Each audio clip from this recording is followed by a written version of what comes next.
मेरे भाई के साथ अन्याय हो तो उसको न्याय चाहिए। चलिए, एक बहन अपने भाई के लिए न्याय की गुहार लगा रही है। और तक यहाँ पर बहुत दिक्कत है।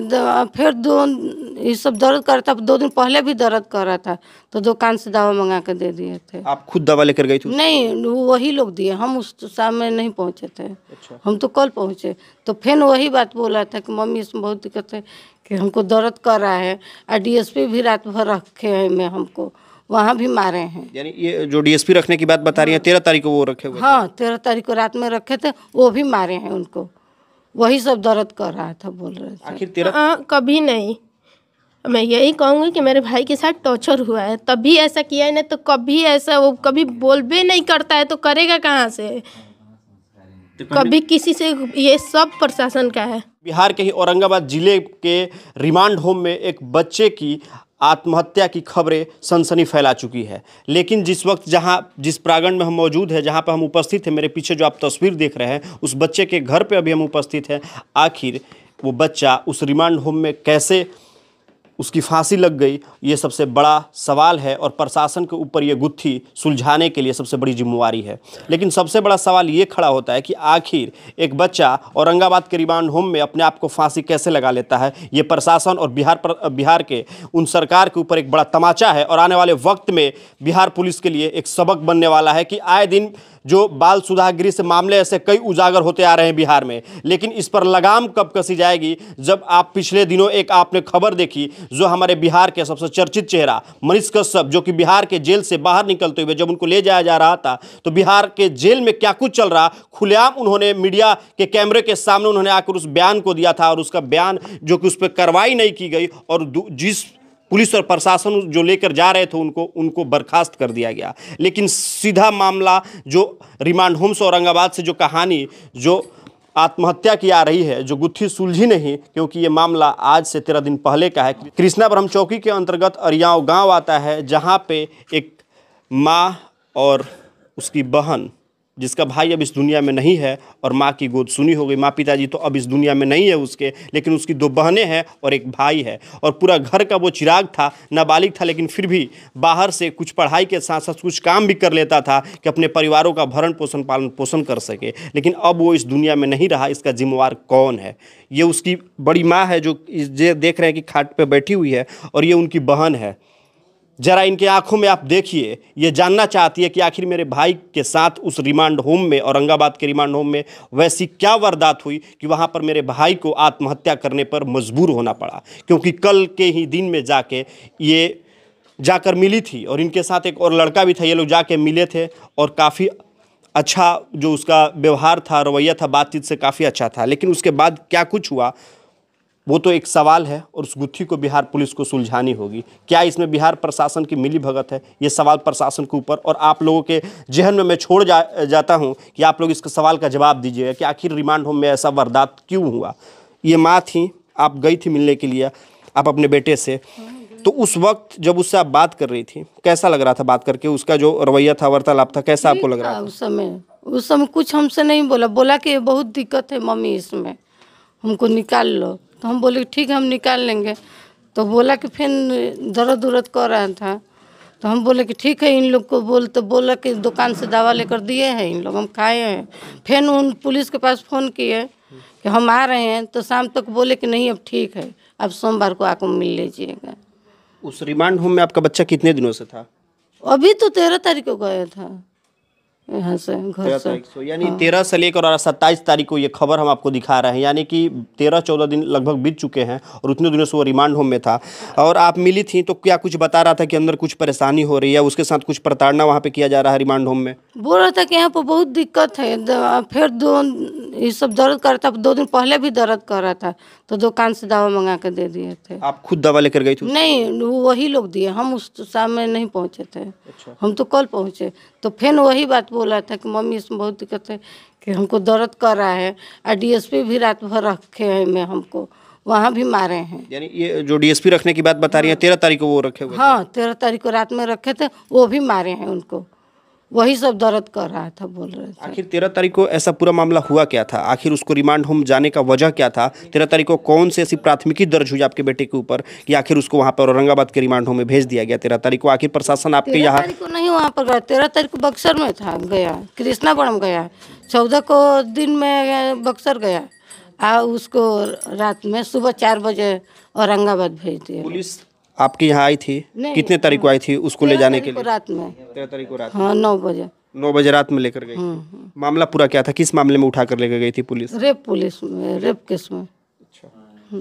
तो उसके बाद आप लोग गए थे पुलिस के पास में कहीं ना कहीं कि न्याय मिल सके आप लोगों को? क्या उसकी हम नहीं गए थे, लेकिन हमारे घर का उन लोग सब लोग गए थे। सब लोग गए थे? हाँ, हम लोग औरत नहीं गए थे। अच्छा, तो पुलिस की तरफ से क्या कुछ कहा जा रहा था? रात के 9 बजे जब प्रशासन आपके यहाँ पे आई थी तो क्या कुछ कि हम बोले घर में आए तो पुलिस कि क्यों ले जा रहे हैं लोग, क्या किए हैं? तो बोल रहे हैं कि नहीं रेप केस में आपका नाम है, ले जाएंगे हम इसको। तो हम बोले कि आपको घर में ढुकने की डर नहीं है? तो बोले कि नहीं, हम पुलिस हम घुस सकते हैं, और लड़की वाला भी घुसे है 4-5 गो। हम पुलिस दरोगा लेकर घुसे, वो भी मारे हैं, इतना छोटा छोटा डंडा लिए थे। तो ये एक माँ अपने बेटे की दर्द को बता रही है जिसका बेटा अब इस दुनिया में नहीं रहा। औरंगाबाद के रिमांड होम में वो अपने जो मामला प्रकाश में आ रहा है वो अपने आप को फांसी लगा चुका है। ये वारदात है, ये जांच का विषय है। लेकिन रेप के मामले में ऐसे दोषियों को छोड़ा नहीं जाता है, सबक समाज के लिए छोड़ा जाता है कि सबक मिल सके। लेकिन सवाल ये उठता है कि आखिर इनका बच्चा क्या रेप कांड में दोषी था? आखिर जब प्रशासन यहाँ से उठा कर ले गई तो क्या उसके ऊपर जो कार्रवाई थी, मेडिकल टर्म्स थे, जो टेक्निकल टर्म्स आते हैं सामने निकल कर, क्या उसकी जाँच, उसकी कार्रवाई की गई थी? क्या उसके बाद उसको रिमांड होम में भेजा गया था? आखिर उसको कम उम्र में, क्योंकि वो नाबालिग था, उसके पास नहीं था। सवाल ये भी खड़ा होता है कि जांच लड़की के परिवार के ऊपर भी होनी चाहिए। आखिर प्रशासन एक तरफा जांच क्यों कर रही है? उनकी बहन हमारे साथ है, उनसे जानेंगे कि आखिर अब इनका भाई इस दुनिया में नहीं रहा। आखिरी बात आपके उस अपने भाई से कब हुई थी? मेरा बात ही नहीं हुआ है उससे। अच्छा। मतलब पुलिस अपने गिरफ्त में की जब आपके भाई को, उसके पहले आप अपने भाई से बात किया था? हाँ, पहले तो बात की थी, तो उस टाइम तो घर पे था, उस टाइम कुछ नहीं हुआ था। पहले से उसका व्यवहार कैसा था? लगता था आप लोगों को कि कभी कमजोर हो सकता था? हाँ, कभी नहीं। मैं यही कहूँगी कि मेरे भाई के साथ टॉर्चर हुआ है, तभी ऐसा किया है, नहीं तो कभी ऐसा वो कभी बोलबे नहीं करता है, तो करेगा कहाँ से? कभी किसी से, ये सब प्रशासन का है। तो आपके भाई से जब पहले आप लोग जब रहते थे, इसके पहले घटना होने से पहले आपके भाई के साथ आप लोग बात करते थे क्या? पढ़ने में चाहे मेंटली कुछ इस तरीके से आप लोग को लगा था कि कभी ऐसा कदम उठा सकता है आपका? कभी नहीं, कभी नहीं, कभी नहीं, कभी ये बोला ही नहीं है। मेरे भाई के साथ अन्याय हो तो उसको न्याय चाहिए। चलिए, एक बहन अपने भाई के लिए न्याय की गुहार लगा रही है और बिहार सरकार, माननीय मुख्यमंत्री नीतीश कुमार जी, इस बहन की फरियाद को आपको सुनना होगा, क्योंकि आए दिन रिमांड होम और जेल से ऐसी खबरें सामने निकल कर आती है। ये बुजुर्ग हैं, ये अभी हम इनका बात हम कर रहे थे, लेकिन बीच में ये आ गए, ये कुछ बोलना चाहते थे। इनके अंदर वो दर्द छुपा है उस लड़के को लेकर कि आखिर जब रेप का मामला सामने आया है तो आखिर इसकी कड़ियाँ जब जुड़ेंगी एक दूसरे से तो सामने आखिर जो सच्चाई है वो सामने निकल कर आएगा। क्या आखिर रेप का मामला था? आखिर ये प्रेम प्रसंग का मामला था? ये तो जांच का विषय है। बाबा, आप कहना चाह रहे थे, हम अभी इंटरव्यू कर रहे थे, उसके बीच में आप आके बोलना चाह रहे थे। आपको क्या लग रहा है, वैसा वो बच्चा कदम उठा सकता था? ना, कबो ना। उतर रात दिन हथिया मुठी पर गाड़ी चलावत रहा आ पढ़त रहा, लेकिन अब कौनो मने शिकायत गांव में भी पूछ सकी ना। लेकिन अभी जबरदस्ती कल गई अब बलाते रोप लगाई के अथी कह के विधायक बड़े तो पिटौले हैं, मर्डर करौले बड़े वो जो झूठ खाली जेलर से कि फांसी लगा लिया, जेल में फांसी लगता है।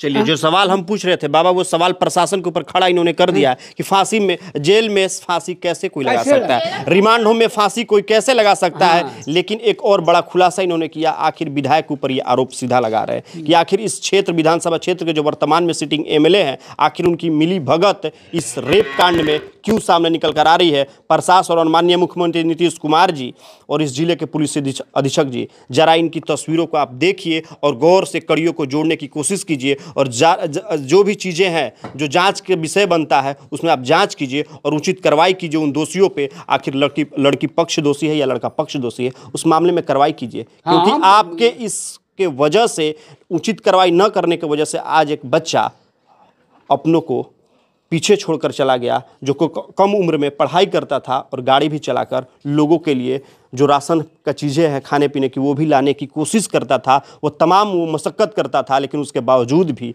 आज उनका परिवार इस कदर बेबस है कि आखिर प्रशासन उचित कार्रवाई क्यों नहीं कर रही है। ये जो दुष्व्यवहार किया जा रहा है इस परिवार के साथ में, एक तरफा कार्रवाई की जा रही है इस परिवार के साथ में, इसलिए हम इस वीडियो को बना रहे हैं। और इस वीडियो को बनाने का मुख्य मकसद मेरा यही है कि जो सही कार्रवाई हो वो प्रशासन की तरफ से हो सके, क्योंकि भ्रष्टाचार की भट्टी में ये पूरा परिवार न जल जाए और न झुलस जाए, क्योंकि आने वाले वक्त में बिहार की एक नई तस्वीर सामने निकल कर आने वाली है। और उस तस्वीर से ऐसे ऐसे उदाहरण अगर सामने निकल कर आएंगे, रिमांड होम में कोई फांसी लगा ले और जेल में तमाम वो अवैध तरीके से जो सामान्य सामने निकल कर आते हैं, वो ऐसे ऐसे खबरें अगर सामने निकल कर आएगी तो हमारा बिहार आने वाले कल के भविष्य को क्या संदेश देगा। तो ये मेरा प्रयास था। कमेंट करके आप जरूर बताइएगा कि इस परिवार के साथ कितना बड़ा अन्याय हो रहा है और बिहार सरकार को और बिहार प्रशासन को क्या उचित कार्रवाई करना चाहिए। आखिर रेप कांड है या प्रेम प्रसंग का मामला है, उस पर कार्रवाई होनी चाहिए। जय हिंद।